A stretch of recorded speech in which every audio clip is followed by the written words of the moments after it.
Wait, the microphone. Could you say your name and your organization?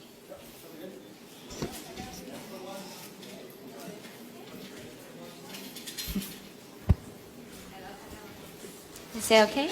Closer. Hello, nice to meet you. I'm from Hong Kong TV News Channel. I'm Cecilia Kwok Wing Si. Nice to meet you, Aung San Suu Kyi. Actually, you have been fighting for democracy and freedom of people for many years. What are your advice to Hong Kong people for those who are striving for democracy in Hong Kong? And secondly, do you think that Hong Kong people are losing their freedom and democracy under the one country, two system policy? Thank you. I think if people really want freedom and democracy, they get it. I've always believed that people always get what they really want. Though, mind you, when they find it, it might not be quite what they expected. But we have to believe in what we are doing if we are to succeed. So the first requirement is that the people of Hong Kong should know what they really want and believe in it. If they believe in it, they'll get it. It's very simple. But of course, that means a lot of hard work. Hello, I'm Amrita Chima, Deutsche Welle Television from Germany. Great to see you looking so well after 1 year coming out of your isolation. My question is, you said that you want to stand for president in the next elections, but the constitution needs to be amended. What steps are required to amend the constitution? How hopeful are you that it will be done? Well, I'm told that this is the most difficult constitution in the world to amend. First of all, it has to be it's not all the points in the Constitution, but the major ones. If you want to change them, more than 75% of the members of both legislatures have to vote for it. And that's not the end of the story. And then it has to be put to a referendum, and it has to be approved by more than 50% of those who are those who are eligible to vote.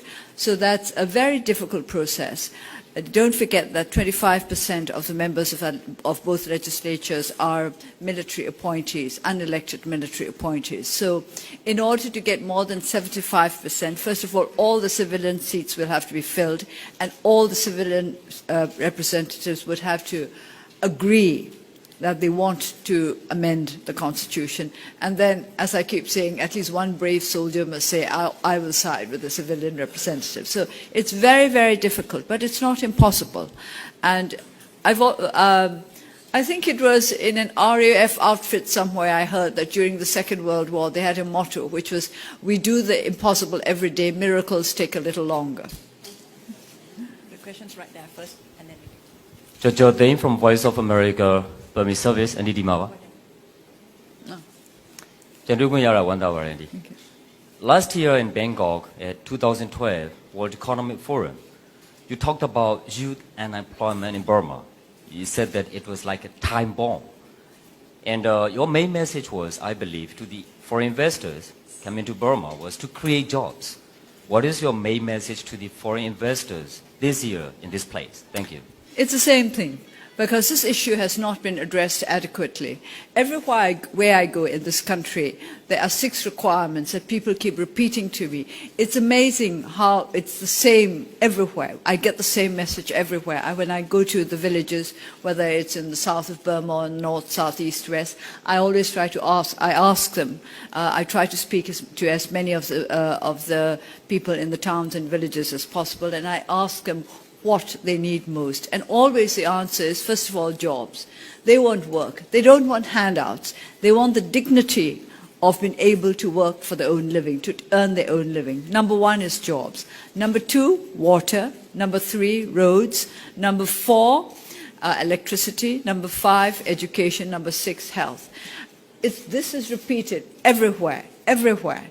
And so jobs are a priority, and especially jobs for our youth. In my constituency, 75% of our graduates are unemployed. And I have been told by independent surveyors that this is very much the national average for youth unemployment. About 70% of our youth are unemployed. And as I keep saying, it's not joblessness that is so worrying as much as hopelessness. When they get to a point when they lose hope in the future, then these young, unemployed people will be a social problem for us. Yes. Daw Martin Sung from CNBC over here.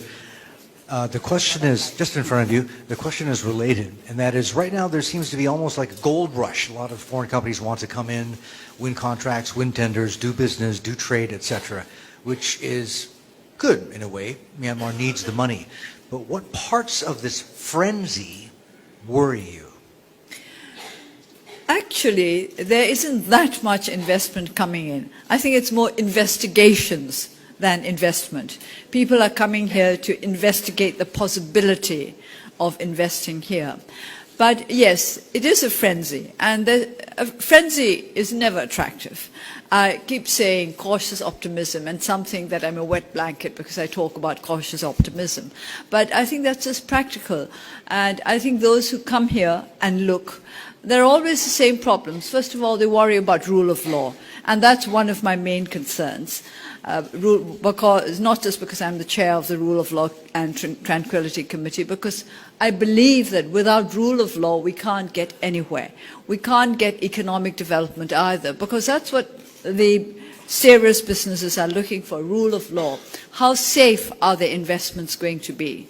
That's one thing. And the other is infrastructure, which goes back to what our villagers tell us, roads, electricity.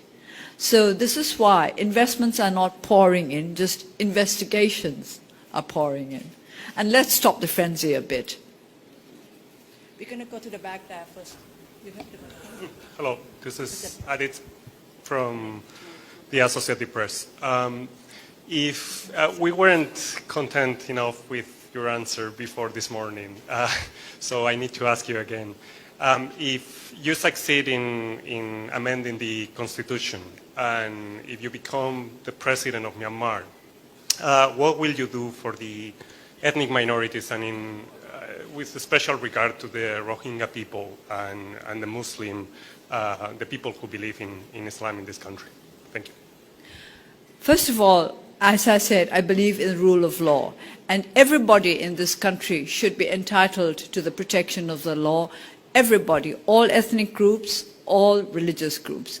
But with regard to the ethnic nationalities, that is to say those who are now in the states, we'll have to go for a federal system. This has always been the policy of our party, that we need federalism to keep our union intact. For decades, actually, the propaganda of the authoritarian governments had been that federalism equals right to secession. And we've always had to explain that federalism does not mean secession, that in fact federalism is a way of preventing secession because it's a way of removing the grievances that lead people to call for secession. We are very weak in negotiated compromise in this country. It's partly to do with our culture and partly to do with the fact that we have lived under authoritarian rule for so long that negotiation is practically unknown. And if you're not used to negotiation, then you don't get to a negotiated compromise. And we have to go in for that. We have to find the answers to our problems together. And what I would like to ask the world to do is to help us to find the solutions to our own problems in our own way, always upholding international standards of human rights. We go to the front row and we come to the back there. Tosu, you paint quite a bleak picture when you go into the percentages of unemployed youth and this and that and the terrible lack of electricity and roads. You also recently said, I think in Yangon, some quite negative things about the pace of reform under this government, and said that the reforms hadn't been made as big an impact as they could. Do you still feel the government hasn't lived up to promises and could do more, or do you feel that it could do more. What I've said is that I think we've concentrated enough on good intentions. Now what we want to look at are results. And the results are not as fantastic as you might expect them to be. Because don't forget that we're into the third year of the so-called reform process. And I keep repeating this. 3 years is not a short period. I think you can't keep saying, well, you know, it's not been long yet, it's not been long yet. I mean, how long is long? And 3 years is a long time for somebody who can't get square meals a day. And so we want results now. And it's the lives of the ordinary people which have not changed. If you ask the average citizen in this country what has changed, they will talk about the fact that there's greater freedom of the media because there is a proliferation of news magazines and journals. And then there are those who will say that there are more cars in the streets of Rangoon than ever before. But these are not accessible to the great majority of our people who constitute about 60 to 70%. So we want change in the lives of those people, those who live in the rural area, and also, of course, in the lives of our urban poor. So this is what I mean by saying that reform has not brought the kind of changes that our people want. And how long will they go on waiting for it? We don't want them to lose faith in the reform process. My name is Christiana with the German press agency. My question goes in the same direction. What concretely would you say should the government do or have done to get those changes to the rural people? Or to put it in another way, what would you do as president now to make sure that these people see the benefits of economic opening? Well, let me tell you just what I've been doing simply as an MP in my constituency. Now, as I said earlier, jobs, water, roads, electricity, education, health. That's what they always talk about. And the most difficult thing of all is the first one, jobs.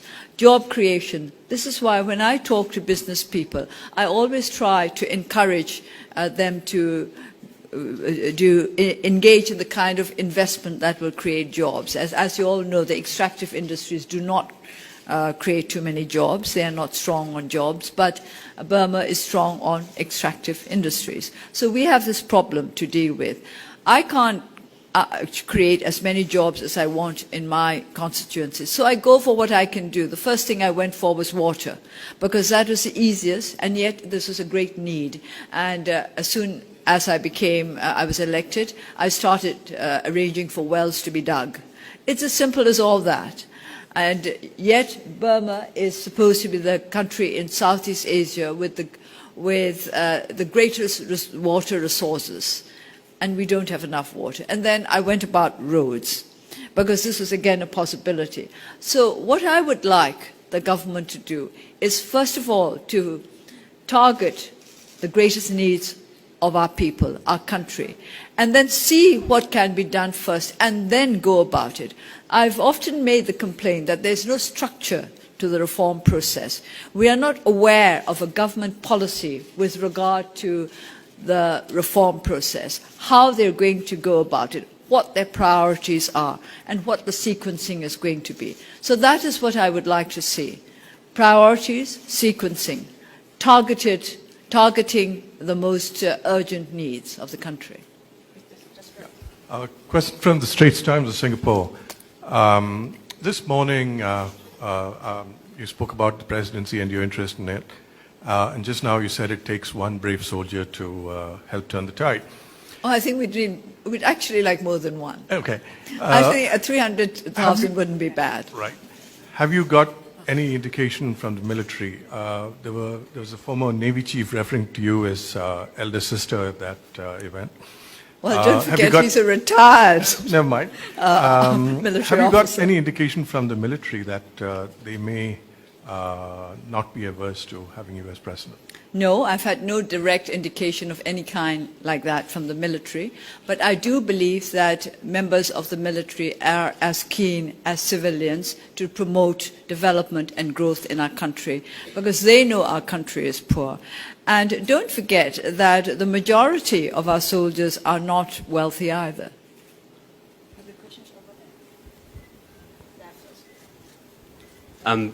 Just to go back to your you points say your about... name? Oh, sorry. My name is Simon Rockeen. I file for the Irrawaddy and a couple of others. To go back to your point about job creation and similar needs, what legislation is being planned and is being debated in Parliament these days with that regard? I know there's a minimum wage law. Is there anything else? And what's the timeline Well, of course, for it those? was FDI, and we do expect foreign investment to create jobs.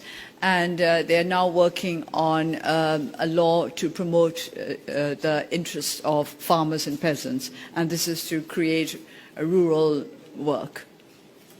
And I suppose you do know already about the minimum wage law. We are trying to investigate the possibilities of what we can do as a legislature. But it's not just about laws.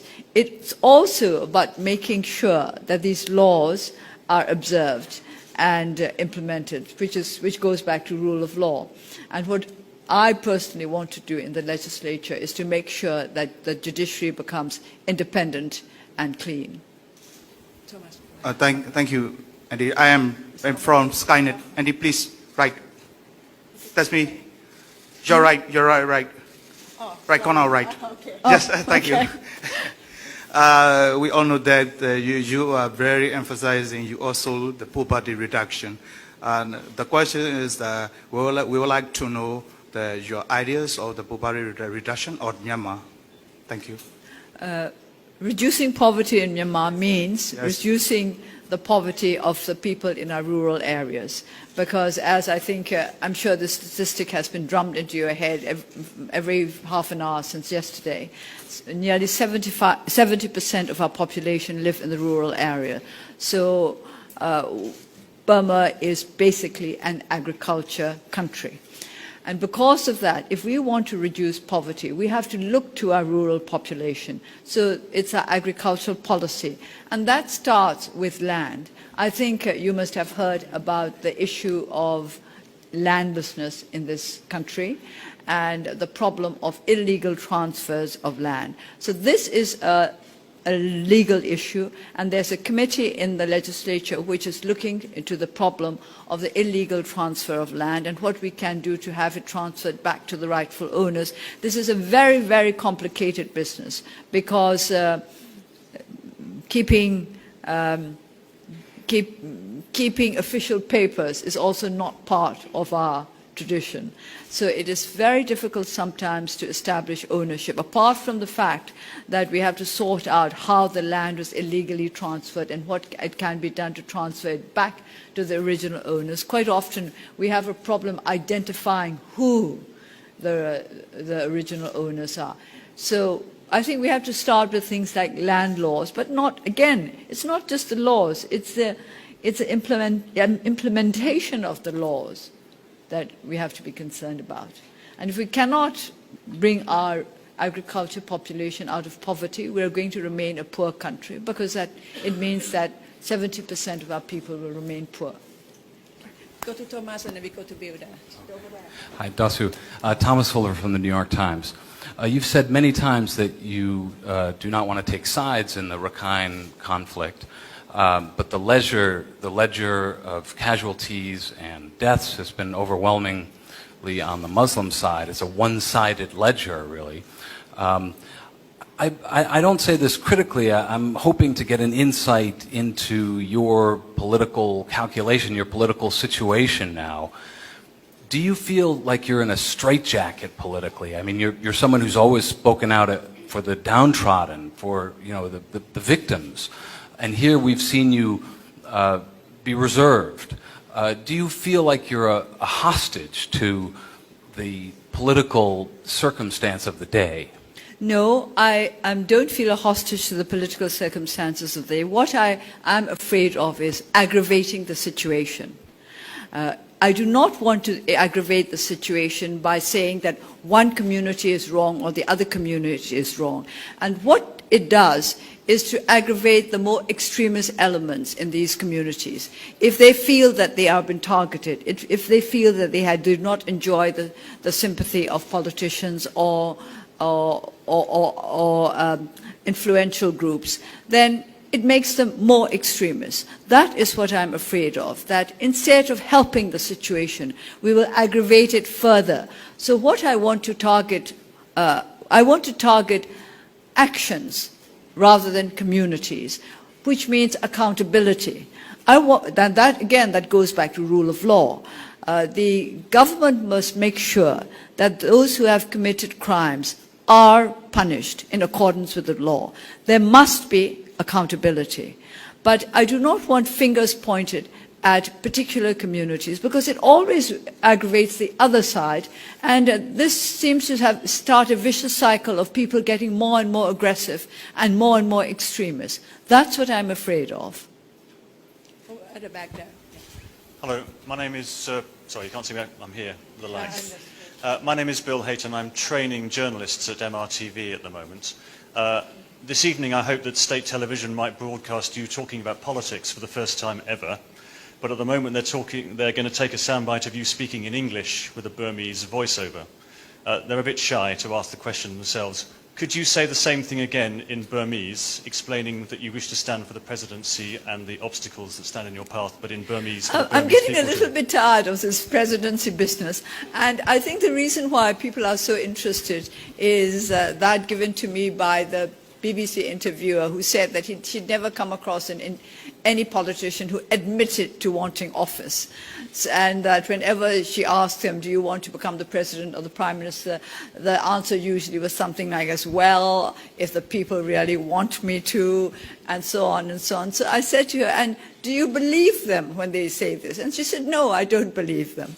So I said I might as well be honest and say, yes, I do aspire to the presidency, as I should, as a leader of a political party that is going to take part in the electoral process.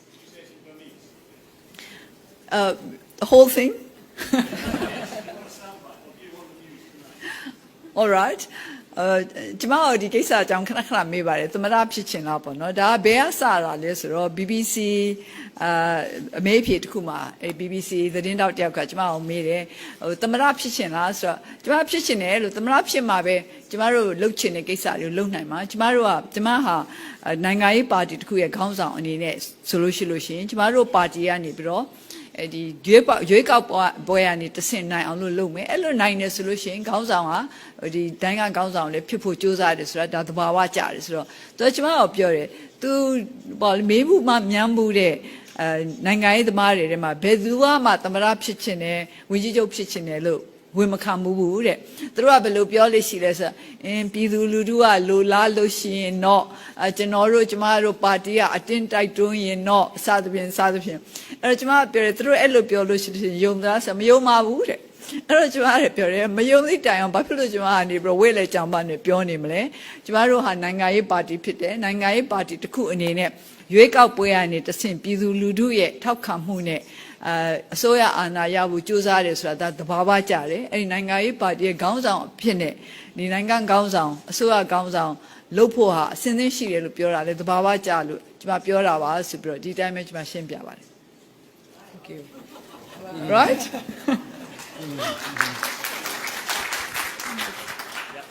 Tim McLaughlin from the Myanmar Times. I just wanted to get your reaction to criticisms that President Thein Sein has used the release of political prisoners as a PR tool, generally coming before or after major political events. Well, I think if coincidences happen too often, people no longer believe in them. So I think that they'll have to change this a bit and just release all the political prisoners instead of releasing them before or after important visitors have been to this country. Martin Sung against CNBC. If we could get back to the 70% of your people who live outside the cities in the rural areas where poverty is the worst. You talked about creating jobs as one way of alleviating poverty. I'm wondering how you feel about whether you think land reform is necessary or important in the sense that, well, it worked very well for Yes. China. Not that I'm against factories and creating jobs there, but, you know, when you look at the resources Myanmar has, arable land, water, etc., it seems fairly straightforward that this would be an area that the government should concentrate on. Is land reform a start? Yeah, well, I've been talking about land reform. I was talking about it just now when I said that one of our big problems is landlessness, land ownership. Yes, this is necessary in our country because too many of our farmers have plots of land which are far too small. And on top of that, too many of them are beginning to lose their land now, some through debt and some through illegal transfer or takeover of land. So these are legal matters that have to be looked into. And as I said earlier, laws are not enough. We have to have free, independent judiciaries which will make sure that these laws are observed. My name is Tanhai from the GG Press. I'd like to ask about the Rakhine conflicts, where some people are saying that this conflict is staged by some people inside the government who wants to turn back this current reform process, and hardliners are doing this because some people said that the problem started from a news report from the state media about a rape case, which they published. And this conflict started. This conflict started because of a report in the state newspaper of a rape case. They published the religion and ethnicity in the rape case, which is not normal in the news media. So some people speculate that it is staged by some people inside the government, and I'd like to ask your opinion about that. Yes, I've heard these speculations, there are many of them, but as a believer in rule of law and justice, I would deem that everybody is innocent until proven guilty beyond a shadow of a doubt, and speculations are not enough to use as accusations. There are always speculations when these kind of incidents emerge, but I do not think that we should go around accusing people of conspiracies, because this could be very destabilizing for our country, which is not to say that conspiracies do not exist. Sometimes conspiracies do exist, and people talk about them, people speculate. I think what we need is more transparency, more interaction, more engagement between different communities, between the government and the people, between the media and the government, local government as well as central government, so that we are more and more aware of what is going on. And the more we know about the actual situation, the more transparency there is, the fewer speculations there will be. Hi, my name is Nati. I'm from Nation, Thailand. Two quick questions. The first one is, Myanmar has both political and economic problems. If you were the president, which one would be your main focus? And the second the second question would be, by the time of the next election, you would be 70, if I'm correct, and you are a national democracy icon. Have you ever thought about Myanmar without Aung San Suu Kyi? What would it be like? Thank you. To answer the first question, I do not think you can separate the two. You really cannot divorce political development from economic development. In fact, there are those who say that economic growth and development are a result of political change and not something that is separate. So I think these have to go in tandem, and you have to find the right mix. Burma has existed very well without me in the past, and I'm sure it will go on existing well without me in the future when the time comes. We're almost running out of time. We'll take a few more questions. The one at the back. Hello, Dorsu. Kelly McNamara from AFP. Hello. Sorry, I'm hidden behind a couple of cameras. Hi. Yes. Talking about youth unemployment, as you go into the election in 2015, what are you going to do to refresh your party? I mean, there's often been a criticism that certainly the higher echelons are dominated by a kind of old guard. Are you looking to kind of regenerate the party in any way? We have a lot of younger people at the township level, at the village level, and even in our central committee. It's true that we do not have enough young people in the Central Executive Committee, and this is because we need to build up the capacity of our young people. I think I can say quite openly that the younger people, the younger generations in Burma are less well educated than the older generation, and it's through no fault of their own. It's because of 50 years of a very bad education system. I am told that one survey found that Burma is one of the very, very few countries in the world where